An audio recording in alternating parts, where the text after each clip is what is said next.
F-16 के लिए भी जो है वो फंड दिया है पाकिस्तान को मेंटेनेंस के लिए, जिसपे भारत में बहुत हंगामा है। उस पे आप क्या कहेंगे? हंगामा कुछ नहीं है आरजू जी। मिनिस्ट्री ऑफ एक्सटर्नल अफेयर्स को ऑब्जेक्शन डालना था और उन्होंने एक स्ट्रॉन्ग ऑब्जेक्शन डाल दिया।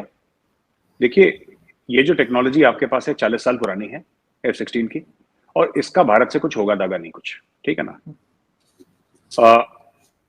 ये पाकिस्तान को अमेरिका से लेना महंगा पड़ेगा।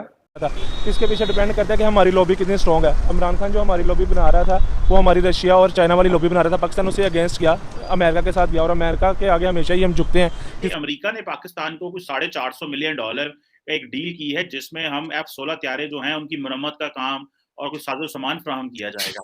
लेकिन साथ ही स्टेट डिपार्टमेंट ने यह भी कह दिया कि इससे खित्ते में कोई तवाज़ुन खराब नहीं होगा। एक स्टेटमेंट जारी की कि पाकिस्तान के साथ उनका एक मुआहदा तय पा गया है, जिसमें वो पाकिस्तान में जो F-16 है उनकी मरम्मत और उसमें मुआवनत फराहम करेंगे। और अमेरिकी स्टेट डिपार्टमेंट ने यह भी कहा कि ये कोई नए किस्म की हथियार हम पाकिस्तान को नहीं देने जा रहे, और इससे इलाके में कोई तवाज़ुन भी खराब नहीं होगा। इसमें इलाके के अंदर यानी कि साउथ एशिया में कोई तवाज़ुन खराब नहीं होगा। और जबकि पाकिस्तान जो है रशिया से कोई चीज़ नहीं खरीद सकता आज की डेट में, और इस पर अमेरिका की दादी हैं लेकिन वो अपनी मर्जी करते हैं। लेकिन हमारे यहाँ सूरत हाल कुछ मुख्तलिफ है। हमें जो भी उन्होंने फैसला करना होता है, देखना होता है कि ये करेंगे तो ये मुल्क ना कोई नाराज़ हो जाए। मुल्क में काफ़ी प्रॉब्लम्स हैं, तो हम चाह रहे हैं कि आगे जाए हमारा मुल्क, लेकिन कोई अच्छी मतलब है हुकूमत आए जो इस बारे में सोचे और कुछ इकदाम करे जिससे हमारी इकॉनमी बेहतर हो और हम भी कुछ डिसीजन ले सकें। बिल्कुल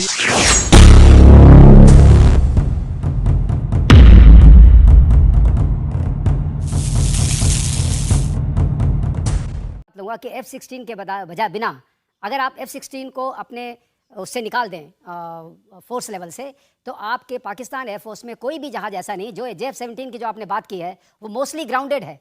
हमारे पास इन्फॉर्मेशन है वो जहाज़ तो इस काबिल ही नहीं कोई लड़ाई लड़ सके। आपको मैं बता रहा हूँ, आप मेरी बात मान लीजिए, जो आपके जहाज़ का पैकेज जो लड़ाई लड़ सकता है वो है F-16।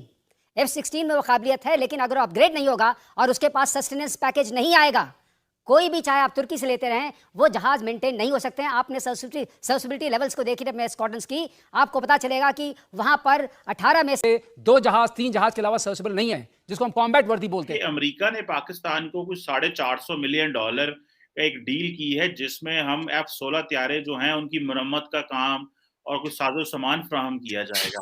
लेकिन साथ ही स्टेट डिपार्टमेंट ने यह भी कह दिया कि इससे खित्ते में कोई तवाज़ुन खराब नहीं होगा।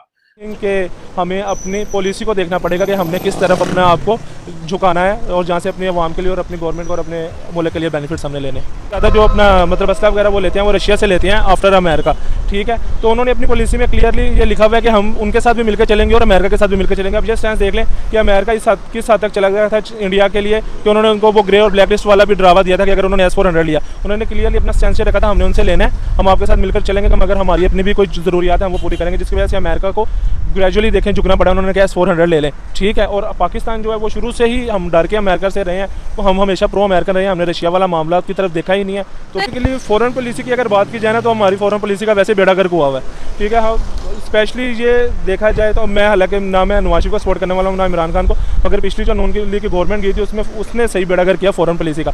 इमरान खान ने फिर भी आगे फॉरेन पॉलिसी वाले मामले के ऊपर पाकिस्तान का इमेज बेहतर किया था, ठीक है। फॉरेन पॉलिसी स्ट्रॉन्ग, आपकी फॉरेन अगर पॉलिसी को अगर आप स्ट्रॉन्ग करेंगे ना तो पॉलिसी नहीं है, हमें जहाँ से पैसे मिलते हैं हम उधर मंगतों की तरह भाग जाते हैं। ये मामला स्टेटमेंट जारी की कि पाकिस्तान के साथ उनका एक मुआहदा तय पा गया है, जिसमें वो पाकिस्तान में जो F-16 है उनकी मरम्मत और उसमें मुआवनत फराहम करेंगे। और अमेरिकी स्टेट डिपार्टमेंट ने यह भी कहा कि ये कोई नए किस्म की हथियार हम पाकिस्तान को नहीं देने जा रहे, और इससे इलाके में कोई तवाज़ुन भी खराब नहीं होगा। इसमें इलाके के अंदर यानी कि साउथ एशिया में कोई तवाज़ुन खराब नहीं होगा। मुस्तकबिल कैसा होगा? मुस्तकबिल कोई इतना अच्छा नहीं है पाकिस्तान का और चीन का भी, क्योंकि हम समझते हैं कि चीन हमें सारा फ्री लंच दे, वो देने को तैयार नहीं है। देखिए, काफी अरसे से ये बात चल रही थी F-16 के स्पेयर पार्ट की वजह से। उनके कई जो F-16 है वो ग्राउंडेड है पाकिस्तान में, इनके पास नहीं थे उनके स्पेयर पार्ट्स वगैरह। ये काफी अरसे से ये बात चल रही थी, तो मेरे ख्याल में अब जो है वो अब इस चीज पे बात हो रही है। और दूसरा देखें कि जिस तरीके से उन्होंने स्टेटमेंट दी है कि $45 करोड़ का देंगे, लेकिन इससे खित्ते का बैलेंस खराब नहीं होगा, क्योंकि इसमें भी दर हकीकत वो डर रहे हैं साथ के भारत कहीं माइंड ना कर जाए कि ये आप पाकिस्तान को क्यों दे रहे हैं। लेकिन ये कि देखें पाकिस्तान जो अमेरिका की, अगले दिन मैं इस पे एक आर्टिकल पढ़ रहा था कि यहाँ से हाउ दे सी इंडिया और इंडिया के ट्रेड के हालात क्या हैं इस वक्त। और इस वक्त आप सोच नहीं सकते कि इसकी बुनियाद तो ओबामा दौर में रखी गई थी to recognise India as a partner in that region. और इस वक्त तो एक जो यहाँ पे मार्केट प्लेस में अमेरिकन बिजनेसमैन और सारी गवर्नमेंट उसको क्रिटिकल मार्केट समझते हैं भारत को, कि उसके साथ हमारा डील करना, उसको अपने ऑन बोर्ड रखना, it is crucial for the US American foreign policy और अमेरिका की इकॉनमी के लिए। और एक और जिसमें वो खासकर मैं समझता हूँ भारत की उनकी फॉरेन पॉलिसी और उनकी वैसे जो लॉबी है बड़ी सक्सेसफुल है दुनिया को ये बताने के लिए कि we are largest democracy on the planet.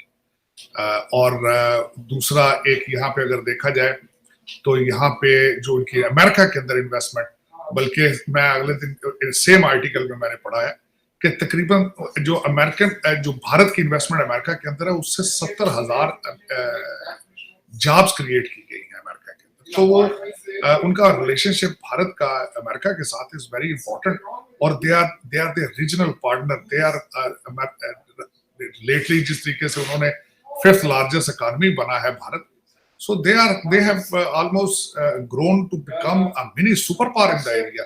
लेकिन F-16 ये इस वक्त जो देना जो मैं देख रहा था पाकिस्तान के हवाले से कि नॉट ओनली एड के बल्कि ये F-16 के हवाले से बल्कि एड भी दी जा रही है सवाब के हवाले से। तो डेलीगेशन पे डेलीगेशन सर अमेरिका से आ रहा है और डीओडी का भी डेलीगेशन आ रहा है एड के हवाले से, लेकिन दुनिया कंफ्यूज है। आपके पास है 75 से 80 F-16 आज के डेट में है, जहां तक मेरा आइडिया है। बिल्कुल आप सही कह रहे हैं। और मुझे जहां तक ये पता most of them are grounded, क्योंकि अब जो उनकी कंडीशन है उड़ने के लिए they are not rated safe. और एक फ्लीट में एक कॉन्सेप्ट होता है अवेलेबिलिटी डिटरमाइन करती है नंबर ऑफ स्पेयर्स से। अब मैं आपको इंडिया की बात बताऊं, करंट गवर्नमेंट से पहले जो हमारे सुखोई की फ्लीट थी इसकी अवेलेबिलिटी 55% थी, पब्लिक डोमेन में बात है। अब इसकी अवेलेबिलिटी 95% है जी। अगर अवेलेबिलिटी आपकी कम हो जाती, मान लीजिए आपके पास 200 जहाज भी वो 100 रह जाते हैं, या उससे भी कम अवेलेबिलिटी चलेगी तो 200 जहाज घट के 60 रह जाएंगे जी। अगर 95% अवेलेबिलिटी तो 200 जहाज 190 आपके कभी भी उड़ सकते हैं। तो availability is a very technical term. तो आपके F-16 जो थे सही सलामत ग्राउंडेड क्यों थी? क्योंकि उनकी टेक्निकल अवेलेबिलिटी ऑलमोस्ट 0 आ गई थी। J-17 थंडर में हर 200 या 300 किलोमीटर के बाद आपको उसका इंजन ओवरहॉल करना पड़ेगा। 200 या 300 फ्लाइंग आवर्स के बाद आपका उसका इंजन ओवरहॉल करना पड़ेगा। अब यही तेजस में जाए तो ये 2000 से 3000 है। 2000-3000 की रेंज ज्यादा है, रेंज फ्लाइंग आवर्स की रेंज ज्यादा है। तो कई सारी चीजें अवेलेबिलिटी को डिटरमाइन करती है। अब दूसरी बात है, यहाँ देखें, आप F-16 जो आपने लिए थे 1983 में लिए थे, my memory service with me right जी। अब F-16 का एक कॉन्सेप्ट होता है फखर भाई, technically EOL end of life. Lockheed Martin कहता है 30 से 40 साल इसकी लाइफ है, तो टेक्निकली 23 में they are end of life by Lockheed Martin. 23 के बाद लोकहीड मार्टिन इसको हाथ नहीं लगा सकता। ये एक बहुत इंपॉर्टेंट पॉइंट है, बिकॉज मैं OEM की दुनिया में रह चुका हूँ। OEM is already right. और अगर 23 के बाद इसको लोकहीड मार्टिन हाथ लगाता है तो दुनिया भर में जहां भी कोई F-16 है उनको उन सबको भी अपग्रेड या उन सबको भी ठीक करना पड़ेगा, तब वो टेक्निकली बाउंड हो जाते हैं। तो this is the last window for them to do whatever they want to do, because end of life जो डिक्लेयर्ड है उसके बाद कोई भी कंपनी इनको हाथ नहीं लगा सकती। पॉइंट नंबर 3, अभी जो अपग्रेड हो रहा है, अगर आप इसकी टेक्निकलिटीज में जाए, जो रडार और एवियोनिक्स हो रहा है, रडार सिस्टम और एवियोनिक्स हो रहा है, कोई नया मिसाइल सिस्टम नहीं लग रहा, कोई नया वेपन नहीं लग रहा, सॉफ्टवेयर कुछ अपग्रेड हो रहे हैं इसके। ये तीसरी चीज है, ताकि ये थोड़े सेफ हो जाए। तो ये 3 चीजें आई हैं। अब इसमें हुआ क्या है, अब ये तो रही इसका टेक्निकल एस्पेक्ट। तो बहुत से लोगों को इसका टेक्निकल एस्पेक्ट नहीं पता, अपग्रेड क्या हो रहा है, कितना हो रहा है।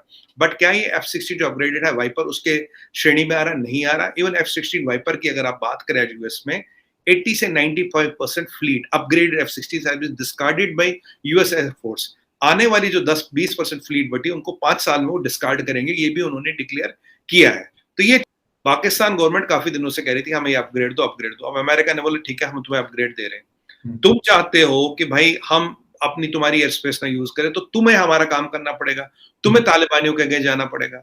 अमेरिका इज वरीड कि कहीं तालिबान में चाइनीज की एंट्री ना हो जाए। देखो रशियंस की एंट्री वहां होनी चाहिए थी, चाइनीज की एंट्री ना हो जाए। तो चाइनीज को काउंटर बैलेंस करने के लिए आपको F-16 अपग्रेड किया गया है। देखिए टेररिस्ट के खिलाफ आप F-16 यूज करोगे नहीं, आप F-16 यूज करोगे केवल तालिबान के खिलाफ या इंडिया के खिलाफ। दो ही चीजों में F-16 upset the power balance with in the sub continent. इस अपग्रेड में ऐसा कुछ नहीं है कि जिससे पावर बैलेंस को अपग्रेड किया जाए, मतलब डी किया जाए। अब जियो नंबर 1 देखिए, इंडिया से अगर कोई दिक्कत होती तब आप यूज करोगे, जबकि लास्ट टाइम भी अमेरिका ने रिप्रिमांड किया था पाकिस्तान को, आप इंडिया के खिलाफ यूज नहीं कर सकते, ये आपको इसलिए नहीं दिया गया। अब आपको ये तालिबानों के खिलाफ यूज करना ही पड़ेगा क्योंकि अब अपग्रेड हो चुका, तो आप अपग्रेड यूज करोगे नहीं करोगे, ये एक बहुत टेक्निकल मतलब दुविधा में आप। इसमें फायर पावर नहीं बढ़ता, कोई नया मिसाइल सिस्टम नहीं लगता। So how is this F-16 comparable to a US F-16 which is still in the air? And is it worth to spend or to take a aid of $250 million जो again Lockheed Martin को मिलेंगे? That is a question which you have to ask. भी किया है और F-16 के लिए भी जो है वो फंड दिया है पाकिस्तान को मेंटेनेंस के लिए, जिसपे भारत में बहुत हंगामा है, उस पे आप क्या कहेंगे? हंगामा कुछ नहीं है आरजू जी। मिनिस्ट्री ऑफ एक्सटर्नल अफेयर्स को ऑब्जेक्शन डालना था, उन्होंने एक स्ट्रॉन्ग ऑब्जेक्शन डाल दिया। देखिए, ये जो टेक्नोलॉजी आपके पास है 40 साल पुरानी है F-16 की, और इसका भारत से कुछ होगा दागा नहीं कुछ, ठीक है ना। ये पाकिस्तान को अमेरिका से लेना महंगा पड़ेगा, और मैं आपको बताता हूं क्यों महंगा पड़ेगा। ये जो पूरा F-16 का मामला है, ये अफगानिस्तान के लिए है, इंडिया के लिए नहीं है, ठीक है। और ये बात इंडिया को भी पता है, ये भारत अच्छी तरीके से जानता है। भाई अयमान अल जवारी को मारा था तो इल्जाम तो यही है ना कि पाकिस्तान की एयर स्पेस से आया था, तो आपने पाकिस्तान को तो ये बोल दिया, पाकिस्तान इमरान खान ने बोल दिया एब्सोल्युटली नॉट, चाहे वो टीवी एंकर को बोला हो, किसी को ना बोला, टेलीविजन एंकर को बोला एब्सोल्युटली नॉट। अगर पाकिस्तान का ये सॉवरेन हक है कि अमेरिकन को बेस नहीं देंगे, तो अमेरिका कहता है ठीक है तुम पैसे लेके तुम कर लो, हमें बेस मत दो, हमें नहीं चाहिए बेस। हमें तो एंड में जो आतंकवादी है, जो टेररिस्ट है, वो मरा मिले हमें, हम चाहते हो मर जाए, अब तुम मारो या हम मारे, तो अमेरिका ने दे दिया। अब पाकिस्तान क्या करेगा कि Pakistan will start targeting basis in the tribal areas. खुद के पाकिस्तान के अंदर ये बम गिराएंगे और ये अफगानिस्तान के अंदर बम गिराएंगे। इसके रिटेलिएशन में अफगान तालिबान अंदर आके खड़काएगा। ये होने वाला है, मैं आपको अभी बता दूं, इसका भारत से बहुत कम लेना देना है इस चीज से। अगर इंडिया चाहता तो अमेरिका को बोल सकता कि आप मत दीजिए, इनको नहीं देता। इसमें कहीं ना कहीं भारत की भी रजामंदी है। लेकिन ये तो आपका ख्याल है कि भारत के लिए नहीं है। अभी तक जब F-16 इस्तेमाल हुए हैं, जो आपकी तरफ से एलिगेशंस भी लगती रही हैं, तो वो भारत के खिलाफ ही हुए हैं, अफगानिस्तान के नहीं। और वैसे भी पाकिस्तान अब इतना बड़ा रिस्क क्यों लेगा? इतने सालों से हम जो कुछ कर रहे हैं उसका भुगत भी रहे हैं अफगानिस्तान में। तो अभी इस वक्त जो सिचुएशन है उसमें मतलब कम से कम मुझे नहीं लगता कि पाकिस्तान इतना बड़ा रिस्क फिर लेगा। रिस्क अफगानिस्तान की ओर नहीं है आरजू जी, रिस्क भारत की ओर है। आप रिस्क, पहले मैं आपको रिस्क बता दूं किस तरीके से है। अफगानिस्तान के पास एयर डिफेंस कैपेबिलिटी नहीं है, ठीक है। उनको देखेगा भी नहीं F-16 आता हुआ और जाता हुआ, ठीक है। वो मैक्सिमम क्या कर सकते हैं, सुसाइड बॉम्बर भेज सकते हैं या बॉर्डर पोस्ट पे अटैक कर सकते हैं, इससे ज्यादा कुछ नहीं कर सकते, ठीक है।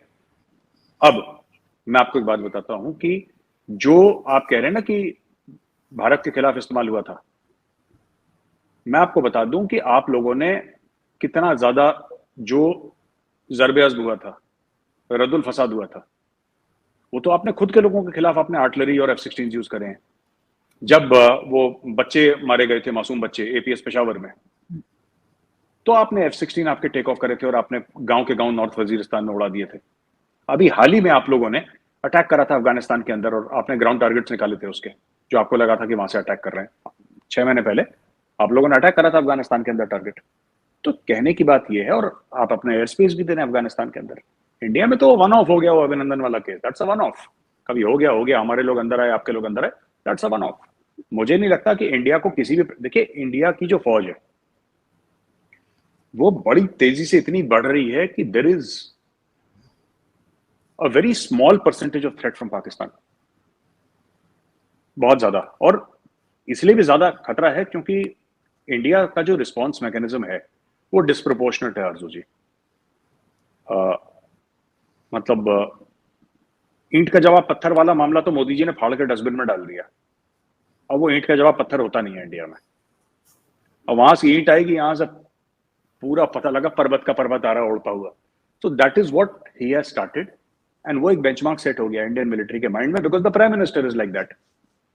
आपके प्राइम मिनिस्टर ही ऐसे हैं, उन्होंने बोला है कि अगर तुम ये करोगे फिर ये हो जाएगा, और उन्होंने बोल दिया कर दो। तो मुझे नहीं लगता कि इंडिया को ज्यादा कुछ, इंडिया को ऑब्जेक्ट करना था, इंडिया ने ऑब्जेक्ट कर लिया।